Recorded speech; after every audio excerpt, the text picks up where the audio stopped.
Hello, I'm Executive Chef Joseph Schutza. Welcome to our kitchen. Today I'd like to share with you the recipe for one of my favorite soups, New England Clam Chowder. Join me now as I show you how I prepare the soup. First off, we want to make our roux.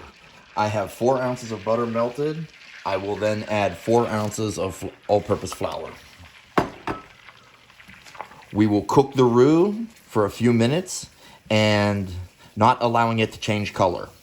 We are looking to end up with what's called a white roux. Well, here we are with our roux. It is ready to go. Now we want to move it off to the side and begin the next step. Well, I have a medium stock pot, preheated over medium heat. I will add around 2 tablespoons of oil. Then I will add 10 ounces of small diced white onion. Go ahead and begin to sweat those. Then I would like to add 4 ounces of small diced celery. Give it a quick turn. Now I'd like to add 1 tablespoon of chopped thyme and 2 bay leaves. As a side note, when I normally make this soup, I start with bacon lardons and render the fat. However, I am making this during Lent season, and I have given up meat for all 40 days. Now I'd like to add the stock. When I add my stock, I like to have the stock warm. That way I don't slow down the cooking process too much. Well, now that we have our clam juice up to a boil, I want to add my roux. Be careful with this because the roux is very, very hot.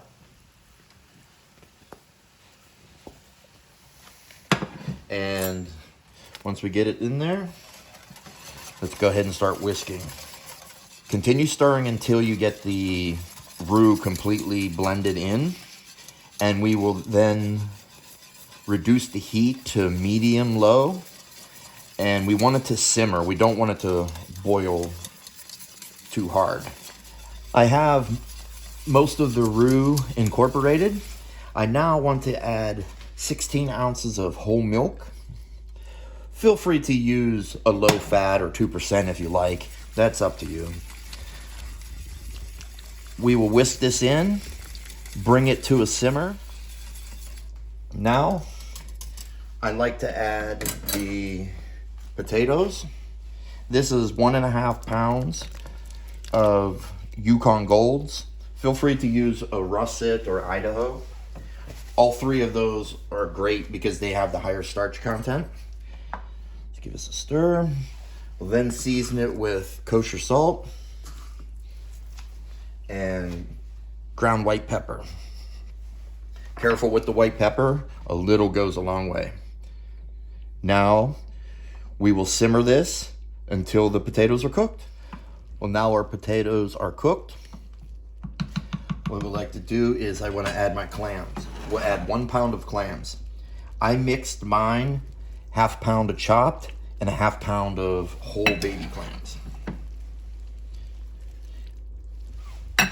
The reason I add these at the end is that when you overcook them, they become very rubbery and chewy, and I want to avoid that at all costs. Then we will finish with 10 ounces of heavy cream and 1/2 cup of fresh chopped parsley and 1/2 cup of fresh chopped celery leaves. Stir it around, and in about 5 minutes, we're ready to serve. At this point, we are just wanting the clams to heat up. Well, that is my New England clam chowder. Normally I would start with bacon, but as I mentioned before, it's Lent season, so giving up meat, I kept it all seafood. Also, this could be made gluten-free. If you decide to use a gluten-free flour, an all-purpose from Bob's Meal or something like that, you would not go 4 ounces flour to 4 ounces butter. You would most likely go more like 6 to 8 ounces on the flour side to 4 ounces on the butter. Almost a 2-to-1 ratio to get the thickening power as a regular all-purpose flour. The garnish on the top, I decided to go with an herbed crouton, some fresh chopped parsley, and 3 different types of clams. I have pasta neck, they were really small. I have little neck, which were about a medium size, and then I have cherry stone, which are the much larger. Feel free to do that or not do that. It's not a big deal. I just think it makes a nicer presentation and it helps give a little more clam flavor to it. As I mentioned, there are many variations. If you're not a fan of clams, then feel free to just do a seafood chowder where you have shrimp, calamari, or cod, halibut, any type of fish or seafood, lobster with corn, whatever, any of your favorite seafoods, feel free to do. Well, I hope you enjoyed the demonstration. Feel free to try the recipe. Let me know how it comes out. Leave some comments, questions below, and subscribe. Be up to date with our latest videos every Tuesday and Friday. Thank you very much. Yo,